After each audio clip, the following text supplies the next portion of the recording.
Number સારા, પરંતુ management commentary guidance જે છે આવનારા સમય માટે એટલું પોઝિટિવ નથી. તો ગઈકાલે ખાસું સૌથી વધારે નિફ્ટી આઈટીમાં જે આપણને ઘટાડો જોયો, મિડ કેપમાંથી કોફોર્જ, ઓએફએસએસ જેવી કંપનીઓના પરસિસ્ટન્ટના નંબર્સનું પણ આપણને એક રિએક્શન જોવા મળ્યું. પરંતુ અત્યાર સુધી કઈ રીતે અર્નિંગ્સ તમે Q1 આઈટી માટે જોઈ?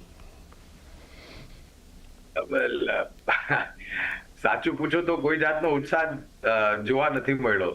અને મેનેજમેન્ટની ટિપ્પણીઓને લઈને મારા ખ્યાલથી ગઈકાલે કે પરમ દિવસે મેં કોફોર્જની મેનેજમેન્ટનું વક્તવ્ય ભવિષ્યના કારોબારને લઈને હું સાંભળી રહ્યો હતો. તો એમનું કેવું હતું કે સેકન્ડ હાફ H2 એટલે કે ત્રીજા ચોથા ત્રૈમાસિકમાં સુધાર જોવા મળશે. અને ચાંદની વાસ્તવિકતા એ બી છે કે આ ક્ષેત્ર નિર્ભર છે અમેરિકાની ઉપર.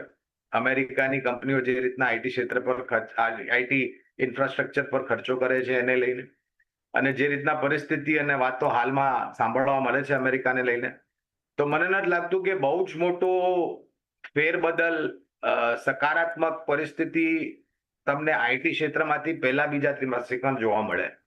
આ એક ટૂંકાથી મધ્યમ ગાળાની હું વાત કરું છું. જે રીતના પરિસ્થિતિ હવે નિર્ભર રહેશે ચાંદી, કારણ કે જે ટેરિફ અમેરિકાએ લગાડ્યા છે અમુક દેશો પર, જે રીતના આવનારા કદાચ 10-15 મહિનામાં બાકી અન્ય દેશો સાથે ટેરિફ ટ્રેડ ડીલ સાઇન કરશે અમેરિકા, એની અસર અમેરિકામાં કેવી રીતે આવશે, મંદી આવશે કે ધીમાસ આવશે અર્થવ્યવસ્થામાં, વ્યાજ દરોમાં કાપણી થશે કે નહીં, અમેરિકાની કંપનીઓ આઈટી ઇન્ફ્રાસ્ટ્રક્ચર પર ખર્ચો કરશે કે નહીં, આ બધા ઘણા પ્રશ્ન છે જેના ઉત્તર હાલમાં આપણી પાસે છે નહીં. આવનારા 3-6 મહિનામાં કદાચ વધારે પડતું સ્પષ્ટીકરણ આપણને આવશે, માહિતી મળશે, ત્યારબાદ આપણે અકાળીએ. એટલે મને એવું લાગે છે કે આઈટી ક્ષેત્રના જે પરિણામો છે, હવે બાકી જે બી બાકી કંપનીઓ છે પહેલા ત્રૈમાસિક પરિણામ જોવાની અને બીજા ત્રૈમાસિક, આ બંનેમાં દબાણ રહેશે.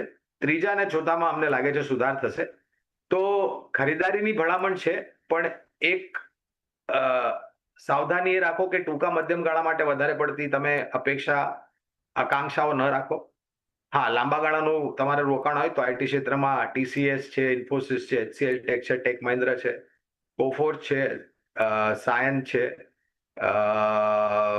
LTI માઇન્ડટ્રી, L&T ટેકનોલોજીસ, આ બધી કંપનીઓ પર લાંબા ગાળે રોકાણની ભલામણ અમારી રિસર્ચ ટીમ તરફથી છે. પણ 3 થી 6 મહિનામાં તકલીફ રહે એવું અનુમાન છે.